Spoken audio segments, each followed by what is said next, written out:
আমার নাম অদিতি এবং আজ আমি আপনাদের এমন একটি গল্প শোনাতে যাচ্ছি যা শোনার পর আপনার হৃদয় ও কেঁপে উঠবে।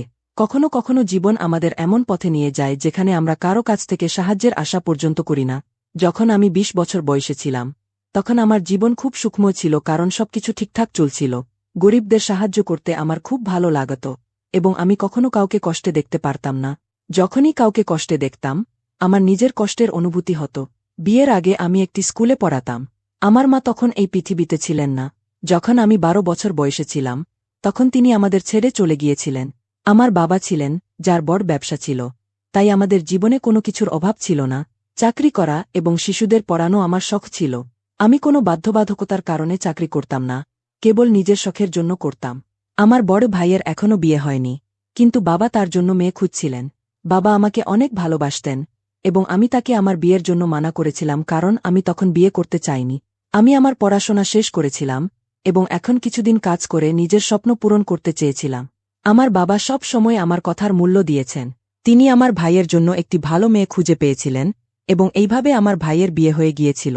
ভাবি বাড়িতে আসার পর আমি খুব খুশি হয়েছিলাম। আমি ভাবতাম যে আমি একজন সঙ্গী পাব, কিন্তু ভাবি তাদের নিজের জগতে মগ্ন থাকতেন এবং কখনো আমাকে বোঝার চেষ্টা করেন। বাবা বেশিরভাগ সময় তাদের ব্যবসায় ব্যস্ত থাকতেন এবং ভাইও বাবার সাথে কাজে লেগে থাকতেন। আমিও আমার স্কুলে যেতাম, কিন্তু একদিন স্কুল থেকে ফেরার পথে আমি একটি নির্দোষ মেয়েকে পেলাম যে খুব কাঁদছিল। সে রাস্তার ধারে বসেছিল এবং আমি জানস্টে আটকে ছিলাম। যখন আমার চোখ তার উপর পড়ল, দেখলাম সে প্রায় ১৫ বছর বয়সী এবং দেখতে খুব সুন্দর। আমি আমার গাড়ি থেকে নেমে তার কাছে গেলাম এবং জিজ্ঞাসা করলাম সে কেন কাঁদছে। সে বলল যে সে ক্ষুধায় কাতর। তার মা এই পৃথিবীতে নেই এবং তার বাবা দ্বিতীয় বিয়ে করেছেন। তার সৎমা তাকে খুব অত্যাচার করে। বাবার সামনে সে তার সাথে ভালো আচরণ করে, কিন্তু পেছনে তাকে শত্রু মনে করে। সে জানিয়েছিল যে তার পড়াশোনা এবং ডাক্তার হওয়ার খুব শখ, কিন্তু তার সৎমা তাকে স্কুলে যেতে দেয় না। তার বাবা তার ভর্তি একটি ভালো স্কুলে করিয়েছেন, কিন্তু তার মা তাকে বলে যে পড়াশোনার কোনো প্রয়োজন নেই এবং বাড়ির কাজ কর। সে বাড়ির সব কাজ করে এবং নিজের পড়াশোনা ছাড়তে পারে না। তার বাবা যখন থেকে শহর ছেড়ে গিয়েছেন, তার মা তার জীবন অসহনীয় করে দিয়েছে। সে সকাল সকাল উঠে সব কাজ করে এবং স্কুলে চলে যায়, কিন্তু যখন ছুটি শেষে বাড়ি ফিরে আসে তার মা তাকে মারধর করে এবং বলে যে স্কুলে গেলে খেতে কিছু পাবে না। সে বলল যে ক্ষুধার্ত থাকা মেনে নেবে, কিন্তু পড়াশোনা করে কিছু হতে চায়। গত ৩ দিন থেকে তার সৎমা তাকে খেতে কিছু দেয়নি। সে ক্ষুধার্ত পিপাসায় স্কুলে যাচ্ছিল এবং পায়ে হেঁটে বাড়ি ফিরছিল, কিন্তু ক্ষুধার কারণে চলতে পারছিল না, তাই রাস্তার ধারে বসে কাঁদছিল। আমি তাকে বললাম যে সে চিন্তা না করুক, আমি তাকে খাওয়াবো। আমার কথা শুনে তার মুখে হাসি ফুট। আমি তাকে একটি রেস্টুরেন্টে নিয়ে গিয়ে পেট ভরে খাওয়ালাম। মেয়েটি বারবার আমাকে দোয়া দিচ্ছিল এবং বলছিল যে ঈশ্বর আপনার মঙ্গল করুন। আমি তাকে বললাম যে সে তার পড়াশোনায় মনোযোগ দিক।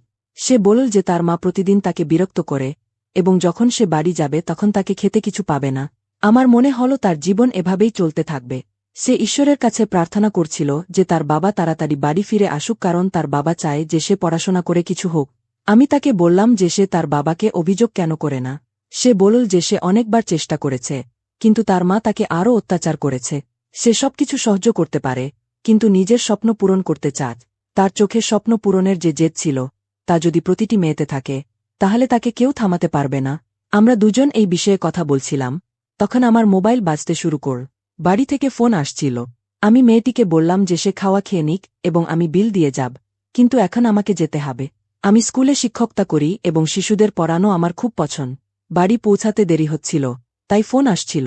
এটা বলে আমি সেখান থেকে চলে গেলাম। পরের দিন আবারও আমি সেই মেয়েটিকে রাস্তার ধারে বসে পেলাম। আমি আবার তার কাছে গেলাম এবং বুঝতে পারলাম যে সে আজ আবারও ক্ষুধার। আমি তাকে দোকানের খাবার খাওয়াইনি, কারণ প্রতিদিন দোকানের খাবার খেলে মানুষ অসুস্থ হয়ে যায়। আমি তাকে আমার লাঞ্চ দিয়েছিলাম। সে খাওয়া খেয়ে আমাকে দোয়া দিল। আমার ক্ষুধা লাগছিল না, তাই আমি স্কুলে আমার লাঞ্চ শেষ করিনি। আমি বাড়ি গিয়ে খেতে পারতাম, কিন্তু এই মেয়েটিকে পেট ভরে খেতে না দেওয়ার শাস্তি দিতে পারতাম না, কারণ সে তার শিক্ষার জন্য সংগ্রাম করছিল। অনেক দিন এইভাবে কেটে গেল। আমাদের বাড়ির কাজের মেয়ে প্রতিদিন আমার জন্য লাঞ্চ প্যাক করে দিত। স্কুলে আমি সেই লাঞ্চ খেতাম না, কারণ আমার সেই মেয়েটির কথা মনে পড়ত। আমি তার জন্য খাবার রেখে দিতাম এবং ছুটির পরে বাড়ি ফেরার সময় তাকে রাস্তার ধারে বসে দেখতে পেতাম এবং নিজের খাবার তাকে দিয়ে দিতাম। সে আমার অপেক্ষায় বসে থাকত এবং তার আশা ছিল যে আমার আসার পর তাকে পেট ভরে খাওয়া মিলবে। আমার জীবনও এইভাবে কেটে যাচ্ছিল। ভাবির সাথে আমার তেমন সম্পর্ক ছিল না, কারণ তিনি ধনী পরিবারের ছিলেন এবং খুব অহংকারী ছিলেন, তাই নিজের সামনে কাউকে কিছু মনে করতেন না। ভাবির আসার পর ভাইও বদলে গিয়েছিলেন এর পরেও আমার জীবনে কোনো পরিবর্তন আসেনি কারণ আমার বাবা আমাকে অনেক ভালোবাসতেন। কিন্তু একদিন আমার সুখ শেষ হওয়ার সময় এলো কারণ আমার বাবা খুব অসুস্থ হয়ে পড়লেন এবং আমি তখন স্কুলে ছিলাম। আমি শিশুদের একটি গুরুত্বপূর্ণ বিষয় বোঝাচ্ছিলাম, তাই আমার মোবাইল সাইলেন্টে ছিল। বাড়ি থেকে অনেক ফোন আসছিল, কিন্তু আমি জানতে পারিনি কারণ মোবাইল সাইলেন্ট ছিল। আমার ক্লাস শেষ হতেই আমি দেখলাম যে আমার ফোনে অনেক মিসড কল ছিল। আমি ফোন ব্যাক করতেই জানতে পারলাম যে আমার বাবার স্বাস্থ্যের অবস্থা খুব খারাপ। আমি তাড়াতাড়ি বাড়ির দিকে রওনা হলাম। বাড়ি গিয়ে জানতে পারলাম যে বাবাকে হাসপাতালে ভর্তি করা হয়েছে। আমি দ্রুত হাসপাতালে গেলাম এবং সেখানে পৌঁছে জানতে পারলাম যে বাবা এখন আর এই পৃথিবীতে নেই। তিনি আমাকে মনে করতে করতে চলে গেলেন। সেই দিনটি আমার জীবনের সবচেয়ে ভয়ানক দিন ছিল কারণ তারপর থেকেই আমার জীবনে খারাপ সময় আসা শুরু হল। বাবার মৃত্যুর শোক আমাকে অনেক দিন ধরেছিল, যার ফলে আমি স্কুলে যাওয়া বন্ধ করে দিয়েছিলাম এবং এখন আমি বেশিরভাগ সময় বাড়িতেই থাকতাম। আমার মুখ থেকে হাসি হারিয়ে গিয়েছিল কারণ বাবার মৃত্যুর শোক আমার হৃদয়ে ছিল। আমি প্রতিদিন আমার বাবাকে মনে করে কাঁদতাম। ভাবি যখন দেখতেন যে আমি বাড়িতে সারাদিন আমার ঘরে বন্ধ থাকি, তখন তিনি তার বন্ধুদের বাড়িতে ডাকা শুরু করতেন কারণ এখন তাকে থামানোর কেউ ছিল না। বাবার চলে যাওয়ার কিছুদিন পর ভাই আবার অফিসে যেতে শুরু করলেন এবং আমি বাবার স্মৃতিতে হারিয়ে থাকতাম। ভাবির কোনো বাধা ছিল না। তিনি তার বন্ধুদের বাড়িতে ডাকতেন এবং পার্টি করতেন। একদিন আমি আমার ঘরে ছিলাম যখন বাড়ি থেকে জোরে গানের শব্দ আসছিল। আমি বাইরে গিয়ে দেখলাম যে ভাবি তার বন্ধুদের সাথে হলরুমে গান বাজিয়ে নাচছেন। আমি তৎক্ষণাৎ তাদের কাছে গিয়ে মিউজিক সিস্টেম বন্ধ করে দিলাম। আমি ভাবিকে বললাম, আপনাকে লজ্জা করে না?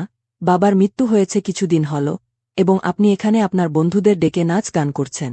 ভাবি বললেন, তাহলে কি আপনার মতো আপনার বাবার মৃত্যুর শোক হৃদয়ে ধরে রাখব? তিনি আপনার বাবা ছিলেন, আমার না। আমি বললাম, আপনার শ্বশুর ছিলেন, তিনি আপনাকে মেয়ের মতো মনে করতেন। আপনাকে এমন কথা বলা উচিত নয়। যদি ভাই জানতে পারে, তাহলে তিনি আপনার উপর রাগ করবেন। ভাবি বললেন, এই কথা তাকে কে বলবে? আপনি না আমি। আপনি চিন্তা করবেন না, আমি নিজেই বলে দেব। আর হ্যাঁ, আপনি যদি আমার কোনো বিষয় আটকানোর চেষ্টা করেন, তাহলে আমার চেয়ে খারাপ কেউ হবে না। আমি দেখলাম যে তার হাতে মদের গ্লাস ছিল এবং তার বন্ধুদের হাতেও ড্রিঙ্কের গ্লাস ছিল। আমি বললাম, আপনি আমাদের বাড়িতে মদ খাচ্ছেন? আমাদের বাড়িতে আজ পর্যন্ত কেউ ড্রিঙ্কও করেনি। তিনি বললেন, আপনাদের এখানে কেউ করেনি, কিন্তু আমি তো শুরু থেকেই করি। আমি গ্লাস ছিনিয়ে নেয়ার চেষ্টা করলাম তো তিনি আমাকে চড় মারলেন এবং কাজের লোক ডেকে আমাকে ঘরে বন্ধ করিয়ে দিলেন। বললেন, আপনার চিকিৎসা করব। ভাবি খুব খারাপ ছিলেন, এটা আমি ভালোভাবে জানতাম, কিন্তু তিনি এতটা নীচ এবং নষ্ট ছিলেন যে তিনি আমাদেরই বাড়ির মধ্যে মদ খাচ্ছিলেন এবং তার নষ্ট বন্ধুদের সাথে নাচছিলেন। আমার খুব রাগ লাগছিল। রাতে যখন ভাই এলেন, তখন তিনি হাঙ্গামা শুরু করলেন। আমি যখন আমার ঘর থেকে বাইরে গেলাম, ভাই বললেন, আপনি আজ আমার স্ত্রীকে তার বন্ধুদের সামনে অপমান করেছেন। আমি দেখলাম যে ভাবির চোখে অশ্রু ছিল। আমি বললাম, ভাই, আমি ভাবির কোনো অপমান করিনি। ভাই বললেন, দেখুন আপনার ভাবিকে। আমি অফিস থেকে আসার পর থেকেই কাঁদছেন এবং তার বন্ধুরাও আমাকে ফোন করে জানিয়েছে যে আপনার বোন অভদ। আজ তিনি আমাদের সবার সামনে আপনার স্ত্রীকে হাত তুলেছেন। বলুন কি তারা মিথ্যা বলবেন? ভাইয়ের কথা শুনে আমার পায়ের নিচ থেকে মাটি সরে গেল যে আমি ভাবির উপর হাত তুলতে পারি কিভাবে, যখন হাত তো তিনি আমার উপর তুলেছিলেন। কিন্তু আমি বুঝতে পেরেছিলাম যে এটি আমার ভাবিকে আটকানোর শাস্তি। ভাই সেই দিনই সিদ্ধান্ত নিয়েছিলেন যে তিনি আমার বিয়ে করবেন এবং তারপর এমনই হল। ভাবি আমাকে বাড়ি থেকে বের করতে সফল হয়েছিলেন। আমার বিয়ের পর আমি শ্বশুর বাড়ি চলে গেলাম। আমি জানতাম না যে আমার বিয়ে কার সাথে হয়েছে, কিন্তু যে বাড়িতে আমার বিয়ে হয়েছিল, যদি আমার বাবা বেঁচে থাকতেন তাহলে কখনোই এমন পরিবারে আমার বিয়ে করতেন না কারণ এটি একটি নিম্নমধ্যবিত্ত পরিবার ছিল। ভাবি তার শত্রুতার প্রতিশোধ হিসেবে ভাইকে বলে আমার বিয়ে এমন পরিবারে করিয়েছিলেন যেখানে আমি সুখে থাকতে পারব না। আমার শ্বশুর বাড়িতে আমার স্বামী ছাড়া তার মা এবং একটি ছোট ভাইও ছিল। আমাদের কাছে ঈশ্বরের দেয়া সবকিছু ছিল, কিন্তু তারপরও আমার ভাই আমার বিয়ে সাদামাটাভাবে করেছিলেন এবং আমাকে যৌতুকেও কিছু দেন। যখন আমি শ্বশুর বাড়ি এলাম, তখন আমার স্বামী আমার সৌন্দর্যের প্রশংসা করতেন। তাকে দেখে মনে হতো যে তিনি আমাকে চান। কিন্তু আমার শাশুড়ির মনোভাব খারাপ ছিল, যিনি কথায় কথায় আমাকে কটাক্ষ করতেন। এত বড় বাড়ির মেয়ে হয়েও আমাদের বাড়িতে খালি হাতে এসেছ। আমি তাকে বোঝানোর চেষ্টা করতাম যে বিয়ে করা মেয়েদের কাজ নয়। যদি হতো তাহলে তারা নিজেদের ইচ্ছায় বিয়ে করত। আমি আমার বাড়ির মান সম্মান বাঁচানোর জন্য আমার ভাইয়ের ইচ্ছায় বিয়ে করেছি। আমার শাশুড়ি এই কথায় আমাকে খুব কটাক্ষ করতেন এবং বলতেন যে তোমাকে এই বাড়িতে থাকার অধিকার তখনই মিলবে যখন তুমি তোমার অংশের যৌতুক আমাদের এনে দেবে। আমি আমার শাশুড়িকে বললাম যে আপনাকে আমার কথা কোনো মানে নেই। তিনি বললেন যে তুমি জানো আমরা গরিব মানুষ, আমার 2 ছেলে মজদুরি করে। আমি তো তোমাকে এই বাড়িতে বউ করে নিয়ে এসেছি যেন তোমার আসার পর অনেক যৌতুক আসবে এবং তোমার বাড়ির লোকেরা যৌতুকে কিছু টাকাও দেবে, যাতে আমার ছেলে তার ব্যবসা শুরু করতে পারবে। কিন্তু তুমি তো খালি হাতেই এসেছ। তাহলে আমাদের বাড়ির খরচ কিভাবে চলবে? তোমার ভাবি তো আশ্বাস দিয়েছিলেন যে তিনি যৌতুকে অনেক কিছু এবং মোটা টাকা দিয়ে বিদায় করবেন, কিন্তু তিনি তো বড় চালাক এবং মিথ্যা মহিলা হয়ে গেছেন। তিনি তো খালি হাতেই তোমাকে আমাদের বাড়ি পাঠিয়ে দিয়েছেন। আমি চাই যে তুমি তোমার মায়ের বাড়ি যাও এবং সেখানে গিয়ে তোমার ভাইকে বলো তোমার অংশের যৌতুক তোমাকে দিয়ে দিক। আমি বললাম, আপনি কেমন কথা বলছেন? আমি এত নিচু নিই যে আমি তাদের কাছে গিয়ে আমার যৌতুকের টাকা চাইব? শুধু আমি যেমন এখানে এসেছি সেটাই অনেক। আমার শাশুড়ি আমার চুল ধরে ফেললেন এবং বললেন, তাহলে এই বাড়িতে তোমাকে খেতেও কিছু মিলবে না এবং বুয়ের অধিকারও মিলবে না যতক্ষণ না তুমি আমাদের টাকা এনে দেবে। আমি বললাম যে আপনাকে আমাকে কিছু বলার অধিকার নেই। আমি এ বিষয়ে আমার স্বামীর সাথে কথা বল। আমার শাশুড়ি বললেন, যার সাথে যা কথা বলতে হয় বলো, কিন্তু আমাকে আমার ছেলের ব্যবসার জন্য তুমি টাকা এনে দেবে। আমি চাই না যে আমার ছেলে মজদুরি করে সারা জীবন কাটাকাটি করুক। তাদের কথায় আমার খুব কষ্ট হল এবং আমি অনেক কাঁদলাম। তারা আমার উপর অত্যাচার করা শুরু করলেন। বাড়ির সব কাজ আমাকে করাতেন এবং সবার সামনে আমাকে অপমান করতেন। যদি কোনো মহল্লার মহিলা এসে বলতেন যে তুমি খুব ভাগ্যবতী, এত ধনী বাড়ির বউ পেয়েছ, তবে আমার শাশুড়ি বলতেন যে এর সৌন্দর্যে যাবেন না। যদিও ধনী বাড়ির, কিন্তু যৌতুকে এর ভাই কিছুই দেয়নি। যখন আমি আমার এত ভালো ছেলে এর হাতে তুলে দিলাম, তাকে বদলে তার স্বামীর সাহায্য করা উচিত। আমি চুপচাপ তাদের সব কথা শুনতাম। আমার আফসোস হতো যে আমার ভাবি আমার সাথে কেন এমন করেছেন। আমার মনে আছে যখন ভাই রেগে গিয়েছিলেন, তখন তিনি ভাবিকে বলেছিলেন যে তুমি এর জন্য কোনো ভালো সম্পর্ক দেখো। আমি তাড়াতাড়ি এর বিয়ে করতে চাই। আমি চাই না যে বাবার মৃত্যুর পর এটি আমাদের বিবাহিত জীবনে বিষ ঢেলে দিক। ভাইয়ের মনে হতো যে আমি তাদের এবং ভাবির সম্পর্ক খারাপ করার চেষ্টা করছি, কিন্তু আসলে তো তারা আমার পুরো জীবনকে খারাপ করে দিয়েছিলেন। আমি আমার স্বামীকে তার মায়ের কথা বলতাম তো তিনি বলতেন যে আমার মা কিছু ভুল বলছেন না। যদি আমার ব্যবসার জন্য তুমি তোমার ভাই থেকে কিছু টাকা নিয়ে নাও, তাহলে এতে কোনো ভুল কথা নেই। এটি তোমার অধিকার। অবশেষে তুমি তোমার নিজের টাকা এবং লোকদের কাছ থেকে চাইছ কারণ তারা তোমাকে যৌতুকে কিছুই দেয়নি। স্বামীর কথায় আমি বললাম, তুমি কেমন কথা বলছো? আমার ভালো লাগবে না সেখানে গিয়ে তাদের কাছে টাকা চাইতে। তিনি বললেন যে তোমাদের মেয়েদের এই সমস্যা হয়। তুমি আমার মাকে দেখোনি, তিনি আমার বাবার জন্য কত ত্যাগ করেছেন, এবং তুমি তো তোমার ভাই থেকে আমার ব্যবসার জন্য টাকা চাইতে পারো না। আমার স্বামী আমার উপর এই কথায় রেগে থাকতেন। অনেক বছর এইভাবে কেটে গেল এবং তারপর আমার শাশুড়ি তাদের ছোট ছেলের সম্পর্ক স্থির করলেন। তারা আমার দেওরের বিয়েও ধনী পরিবারে স্থির করেছিলেন। মেয়ের বাড়ির লোকেরা আমার শাশুড়িকে বলেছিল যে তাদের বড় বউ অনেক ধনী পরিবারে। তারা জোর করে তাদের মান বাড়িয়েছিল। আমার দেওরও এই মেয়েকে খুব পছন্দ করত। আমার দেওরের সম্পর্ক পাকা হয়েছিল। আমার শাশুড়ি এই কথায় খুব গর্বিত ছিলেন যে আসন্ন বউ অনেক যৌতুক নিয়ে আসবেন। আমার শাশুড়ি আমাকে দিনরাত কটাক্ষ করতেন যখন আমার স্বামী আমার সাথে কোনো কথা বলতেন না এবং তিনি আমার থেকে দূরে দূরে থাকতেন। এই বাড়িতে আমার মর্যাদা কোনো কাজের মেয়ের মতো ছিল। আমি সবসময় আমার ভাগ্যে কাঁদতাম। একদিন বিরক্ত হয়ে আমি আমার ভাইয়ের কাছে আমার স্বামীর ব্যবসার জন্য টাকা চাইতে গেলাম। সেখানে গিয়ে ভাবির আচরণ আমার সাথে একেবারেই ভালো ছিল না, কিন্তু আমি ভাবিকে উপেক্ষা করে ভাইয়ের সাথে কথা বলার চেষ্টা করলাম। যখন আমি ভাইকে পুরো কথা বললাম তখন তিনি বললেন, মাফ করবেন, আমি আপনাকে টাকা দিতে পারব না। আপনার শাশুড়ি খুব নিচু এবং অমানবিক মহিলা। আজ আমি আপনাকে টাকা দিলেও তিনি বারবার আপনাকে এখানে টাকা আনতে পাঠাবেন। তাকে বলুন তার ছেলেকে পরিশ্রম করতে। পরিশ্রম করেও নিজের ব্যবসা শুরু করা যায়। প্রয়োজন নেই যে আমাদের থেকে টাকা নিয়ে ব্যবসা শুরু করতে হবে। আমি আমার ভাইকে বললাম, এটা তো আপনাকে আমার সম্পর্ক ঠিক করার সময় ভাবা উচিত ছিল। আপনি কেন আমার বিয়ে এমন পরিবারে করলেন যেখানে সবাই লোভী? ভাই বললেন, তোমার ভাগ্য সেখানেই বাধা ছিল। আমি বললাম, না ভাই, ভাবি এবং আপনি আমার সাথে না জানি কিসের প্রতিশোধ নিয়েছেন। যদি বাবা বেঁচে থাকতেন তবে তিনি কখনো এমন হতে দিতেন না। রাগে আমি সেখান থেকে উঠে চলে এলাম কারণ এখন আমার ভাই থেকে আর কোনো আশা ছিল না। আমি সিদ্ধান্ত নিয়েছিলাম যে এখন যাই হোক, আমি এই লোকদের সাহায্য চাইতে আর কখনো আসব না। লজ্জা নিয়ে যখন আমি বাড়ি ফিরলাম তখন আমার শাশুড়ি জিজ্ঞেস করলেন, কি হলো? টাকা নিয়ে আসনি? তিনি আমার মুখের হতাশা এবং খালি হাত দেখে বললেন, মনে রেখো, তোমাকে বাড়ি থেকে বের করতে আর বেশি সময় লাগবে না। আমি চুপ ছিলাম কারণ এর চেয়ে বেশি কিছু আমি করতে পারতাম না। সবার আচরণ আমার সাথে খুব খারাপ ছিল। আমার দেওরের বিয়ের প্রস্তুতি বাড়িতে চলছিল এবং সব কাজের বোঝা আমার উপর ফেলে দেয়া হয়েছিল। তারপর আমার দেওরের বিয়ে হল এবং দেওরানী অনেক যৌতুক নিয়ে আমাদের বাড়ি এলেন। সেই দিনের পর থেকে বাড়িতে আমার আরও বেশি অপমান শুরু হল। আমার বিয়ে 10 বছর হয়ে গিয়েছিল, কিন্তু আমার সমস্যাগুলো একই রয়ে গেছে। আমার শাশুড়ি এখন আমার দেওরানীকে বেশি গুরুত্ব দিতে শুরু করলেন। দেওরও তার স্ত্রীর সাথে জুড়ে থাকতেন। আমার স্বামীও আমার থেকে দূরে দূরে থাকতেন এবং কখনো এত ভালোবাসা করতেন না যতটা দেওর তার স্ত্রীকে করতেন। আজ আমার বুঝতে পারছিলাম যে টাকা এবং টাকার লোকেদের কতটা গুরুত্ব আছে।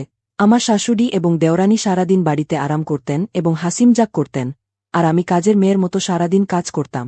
আমার স্বামীকে দেখে আমার নিজের ভালোবাসার জন্য কষ্ট হতো, কারণ তিনি আমাকে দেখে উপেক্ষা করতেন।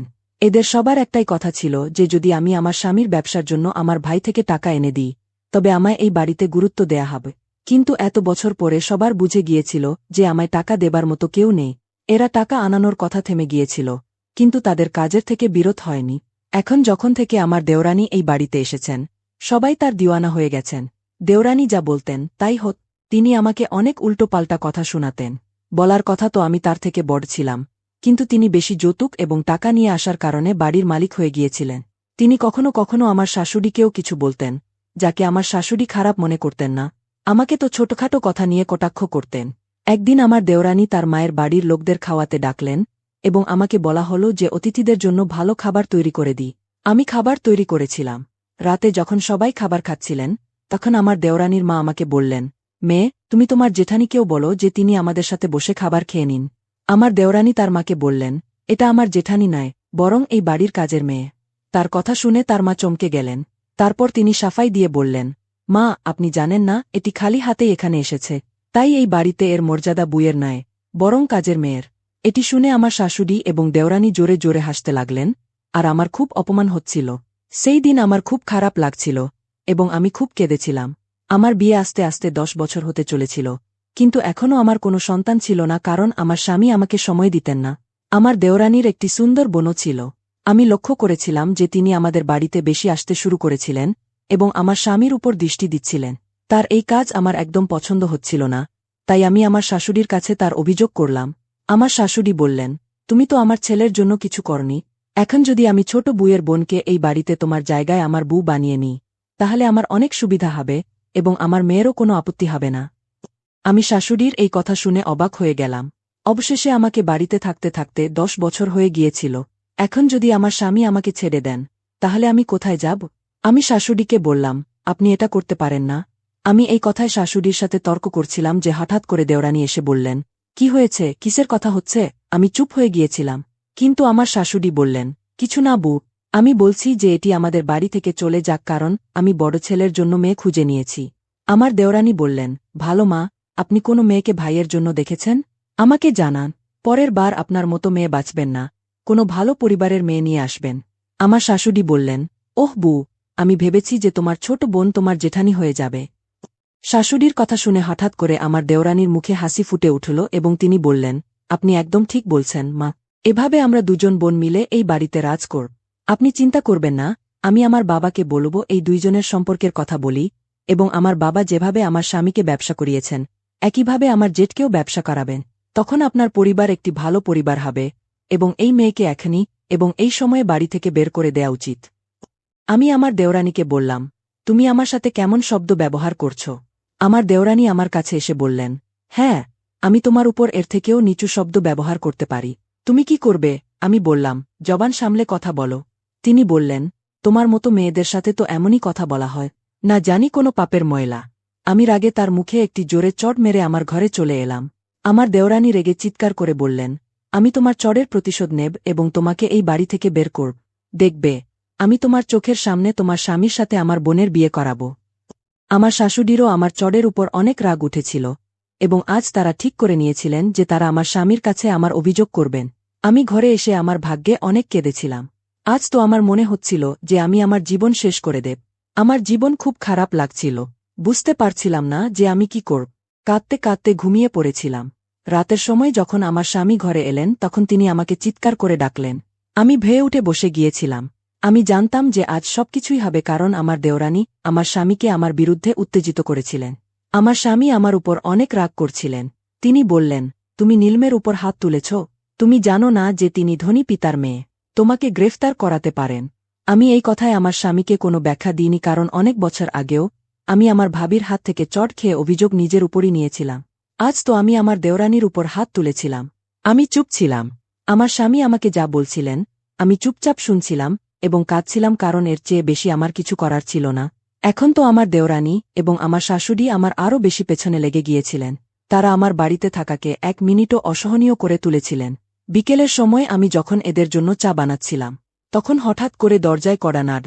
আমি যখন দরজা খুলতে গেলাম তখন ডেলিভারি বয় দাঁড়িয়েছিল এবং তিনি আমার দেওরানির নাম জিজ্ঞেস করছিলেন। বলছিলেন যে তার জন্য পার্সেল রয়েছে। আমি আমার দেওরানিকে জানালাম তো তিনি তাড়াতাড়ি পার্সেল নিতে এলেন, কিন্তু আমাকে দরজা থেকে ফিরিয়ে পাঠালেন এবং বললেন, যাও, গিয়ে নিজের কাজ করো, আমাদের লোকদের কেন বিরক্ত করছ।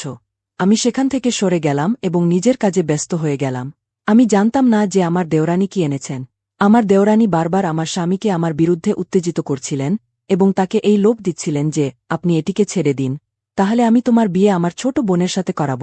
কিন্তু আমার স্বামীর মনে তখনও আমার জন্য বেশি ভালোবাসা না থাকলেও কিছুটা দয়ার্দ্রতা ছিল, তাই তিনি আমায় কিছুটা সহানুভূতি দেখাতেন। তাই তো তার মা এবং দেওরানির কথায়ও তিনি আমাকে তালাক দিচ্ছিলেন না। আমি লোকদের থেকে খুব বিরক্ত হয়ে গিয়েছিলাম। কিন্তু আজ আমার মন অদ্ভুত রকমের অস্বস্তির শিকার হচ্ছিল। আমার ক্ষুধা তো লাগছিল না। তারপর ভাবলাম যে বাড়ির সবাই খাবার খেয়ে ফেলেছে, আমি খাবার খেয়ে আরাম করে শুয়ে পড়ব, কারণ বাড়ির কাজ করতে করতে আমার অনেক ক্লান্তি হয়। বাড়ির সবাই আগের মতো একসাথে বসে খাবার খেয়ে নিতেন। আমাকে এতটুকু অনুমতি ছিল না যে আমি তাদের মধ্যে বসে খাবার খেতে পারি। তাই সব কাজ থেকে মুক্ত হয়ে আমি রান্নাঘরে একা বসে খাবার খাওয়া করতাম।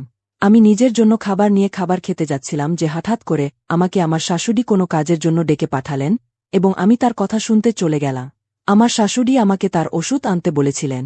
তাকে ওষুধ দেওয়ার পর যখন আমি আবার রান্নাঘরের ভিতরে এলাম তখন দেখে আমি ভীত হয়ে গিয়েছিলাম যে আমার দেওরানি আজ রান্নাঘর থেকে বের হচ্ছিলেন। তাকে দেখে আমি চমকে গিয়েছিলাম, কারণ যেদিন থেকে তিনি এই বাড়িতে এসেছেন তিনি তখন পর্যন্ত রান্নাঘরে পা রাখেননি, কারণ তিনি কোনো কাজ করেন না। তাকে যা দরকার হতো বিছানায় বসে বসে পেতেন। জানি না তিনি কেন রান্নাঘরের ভিতরে এসেছিলেন এবং তিনি আমাকে ঘুরে ঘুরে ঘর থেকে বের হয়ে গেলেন। তারপর আমি খাবার খেতে বসেছিলাম।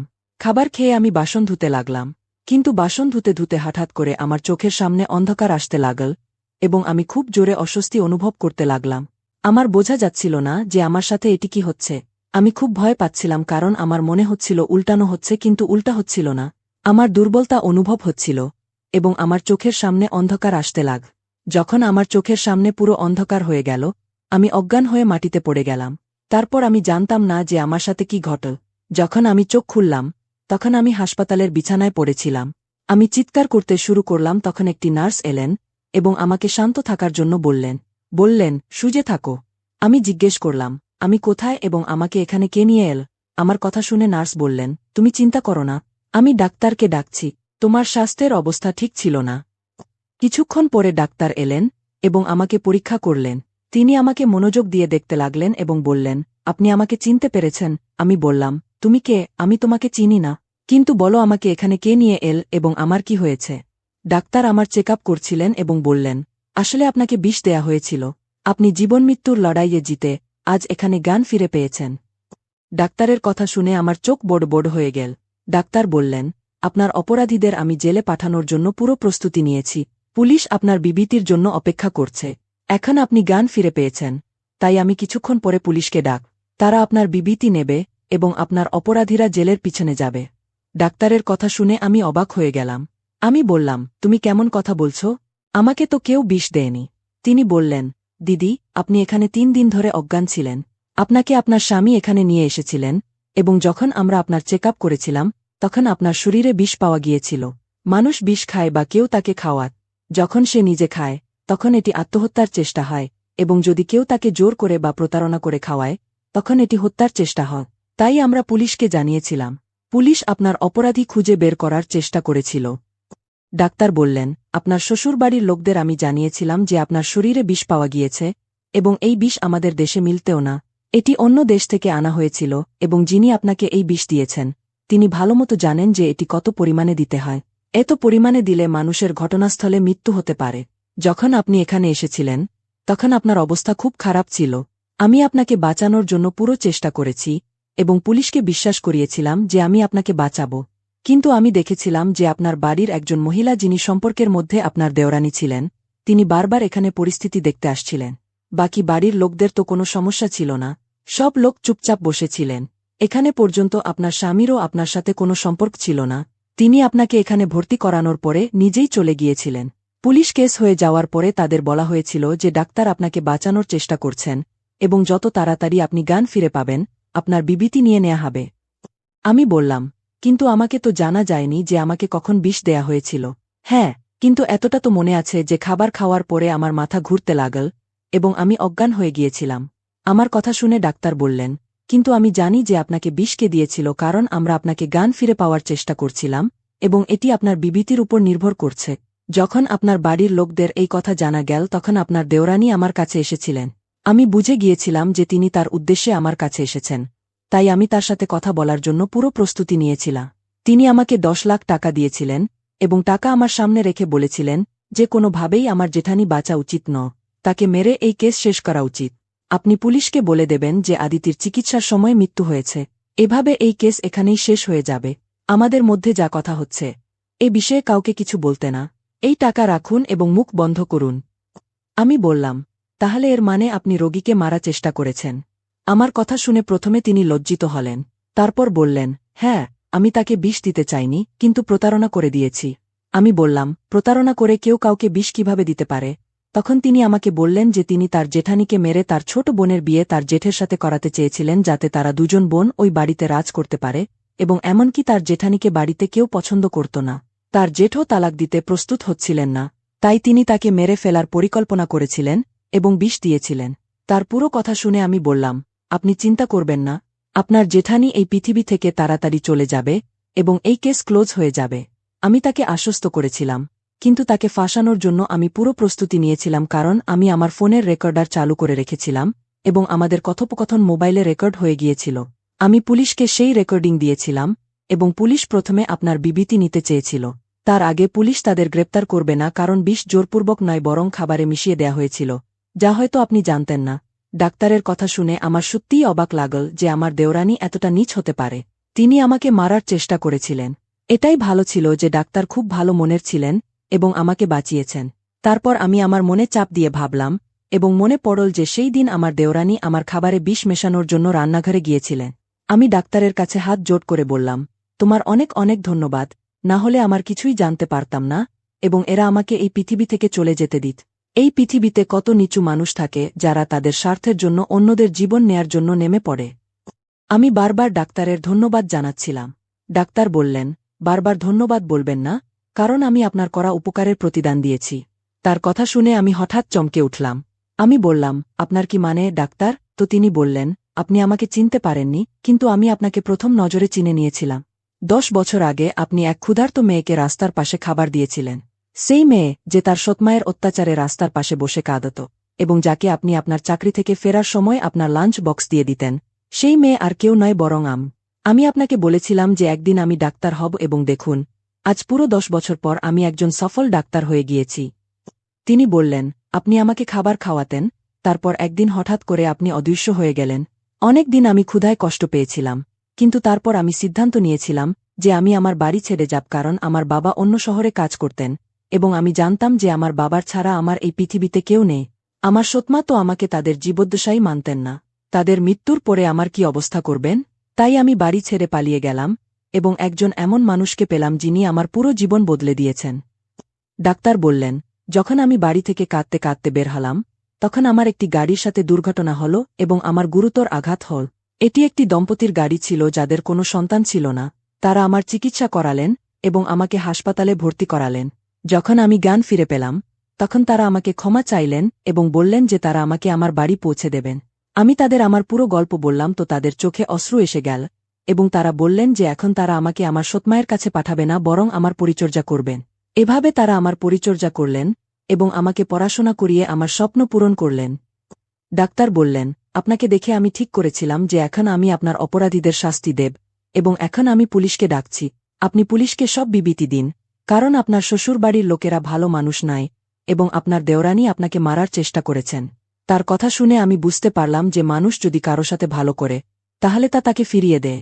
আমার সাহায্য আজ এই মেয়েটি করেছে যে তার মেধা এবং পরিশ্রমের মাধ্যমে একজন ডাক্তার হয়ে আমার সামনে দাঁড়িয়েছে এবং তিনি আমার চিকিৎসা করে আমার প্রাণ বাঁচিয়েছেন। তিনি আমার অপরাধীদের শাস্তি দেওয়ার জন্য পুরো চেষ্টা করেছেন। আমি তাকে বললাম, তুমি পুলিশকে ডেকে নাও, আমি তাদের বিবৃতি দিতে প্রস্তুত। ডাক্তার পুলিশকে ডেকে নিয়েছিলেন। পুলিশের কাছে প্রমাণ আগেই ছিল।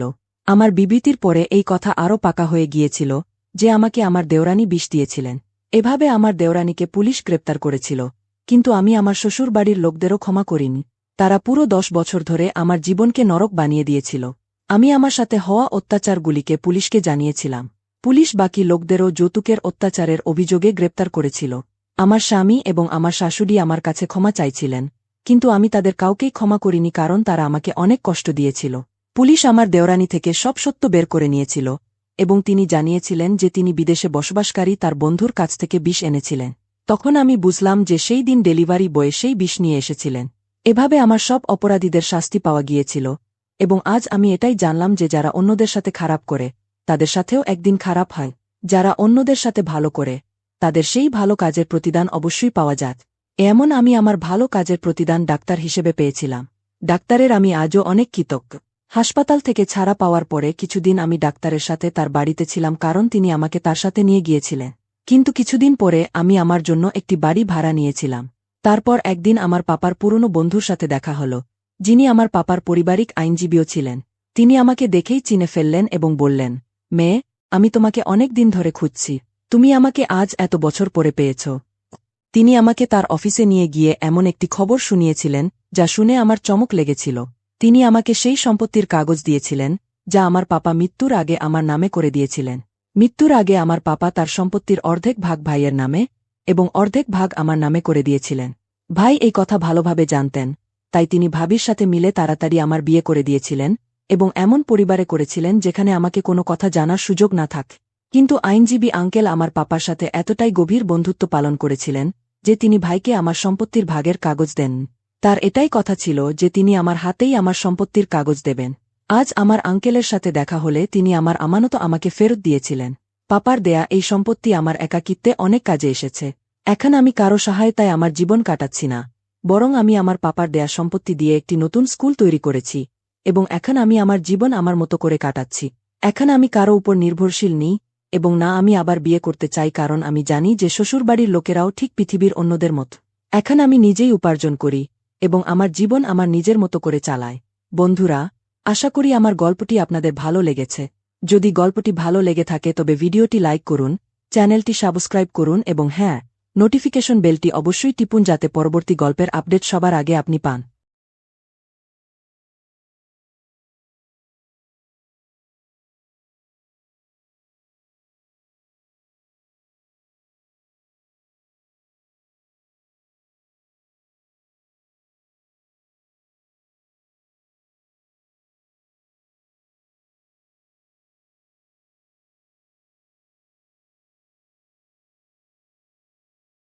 শ্রেজা এবং সমীরের বিয়ের পর থেকে শ্রেজার জীবনে হঠাৎ করে এক অদ্ভুত পরিবর্তন আসতে শুরু কর। সমীরের মনে সন্দেহ জন্মাল যে শ্রেজার হৃদয়ে অন্য কেউ রয়ে গেছে। একদিন সমীর শ্রেজার পিছু নিল, আর যা দেখল তা তার জীবন ওলটপালট করে দিল, কারণ সে দেখল যে শ্রেজা তার সবচেয়ে কাছের বন্ধুর সঙ্গে। বন্ধুরা, আজকের এই গল্পে আপনাদের সবাইকে স্বাগত জানাই। এটি একটি ছোট শহরের তিনজন মানুষের, শ্রেজা, সমীর এবং কারণের গল্প। শ্রেজা ছিল একটি সরল ও সুন্দর মেয়ে, যাকে তার সাদামাটা স্বভাবের জন্য সবাই চিনত। ছোটবেলায় তার বাবা মায়ের মৃত্যু হলে তাকে তার পিসি লালন পালন করে। শ্রেজার জীবনে কোনো বড় স্বপ্ন ছিল না, সে শুধু সাধারণ একটি জীবন চেয়েছিল। কিন্তু ভাগ্য তাকে অন্য পথে নিয়ে গেল। একদিন শ্রেজার দেখা হয় সমীরের সঙ্গে, যে তার ব্যবসায়িক কাজে সেই শহরে এসেছিল। সমীর একজন সফল ব্যবসায়ী ছিল, কিন্তু তার চোখে ছিল এক অদ্ভুত বিষাদ।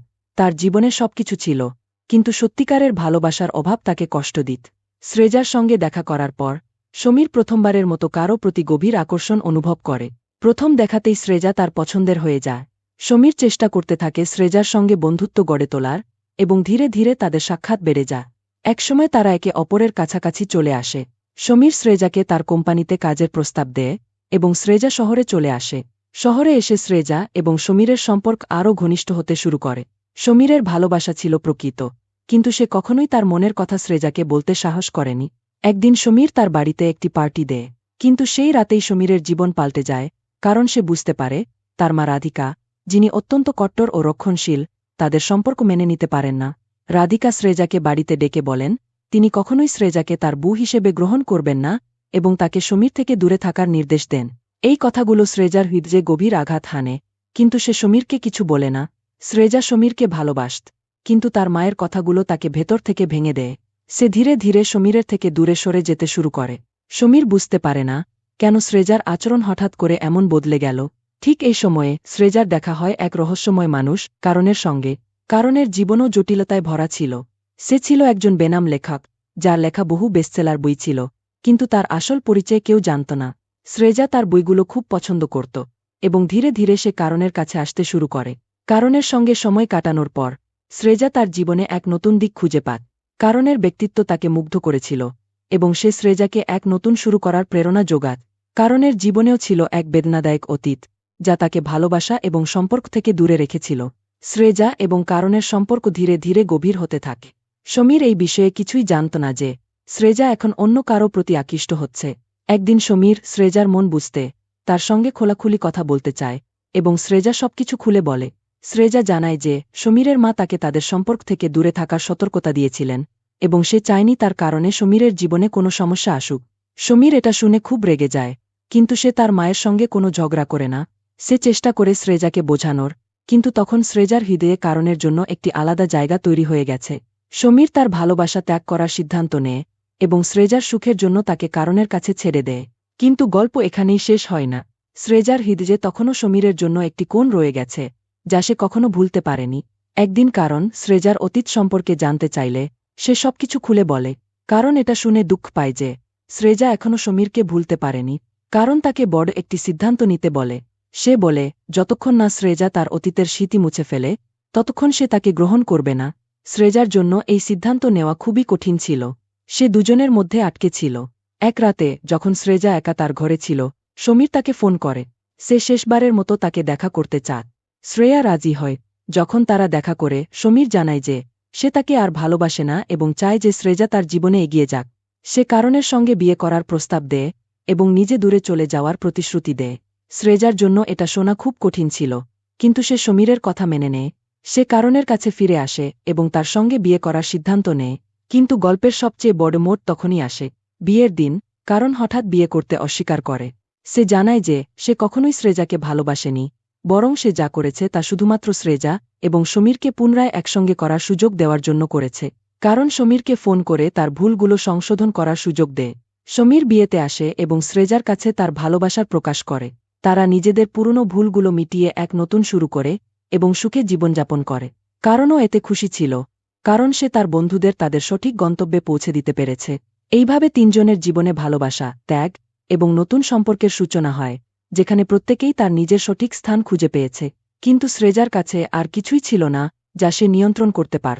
কয়েকদিন পর সমীরকে একটি ব্যবসায়িক মিটিংয়ের জন্য শহরের বাইরে যেতে হল। সে শ্রেজাকে বলেছিল যে সে দ্রুত ফিরে আসবে, কিন্তু তার কাজ কিছুটা দীর্ঘায়িত হয়ে গেল। এই সময়ে শ্রেজা এবং কারণের মধ্যে ফোনে কথাবার্তা আরও বেড়ে যায়। শ্রেজার মন ধীরে ধীরে কারণের প্রতি আকৃষ্ট হতে লাগল। যদিও সে সমীরকে ভালোবাসত, কারণের সঙ্গে কাটানো মুহূর্তগুলো তাকে শান্তিতে থাকতে দিচ্ছিল না। এক রাতে যখন সমীর তার ঘরে ছিল না, শ্রেজা কারণের সঙ্গে দেখা করার সিদ্ধান্ত নিল। কারণ তাকে একটি হোটেলে আসতে বলল। শ্রেজা কোনো দ্বিধা না করেই কারণের সঙ্গে দেখা করতে চলে গেল। সে হোটেলে পৌঁছে কারণের ঘরে ঢুকল এবং তার চোখে নিজের জন্য ভালোবাসা খুঁজে পেল। কারণ নিজেকে আর সংযত রাখতে পারল না এবং শ্রেজাকে নিজের বাহুতে জড়িয়ে নিল।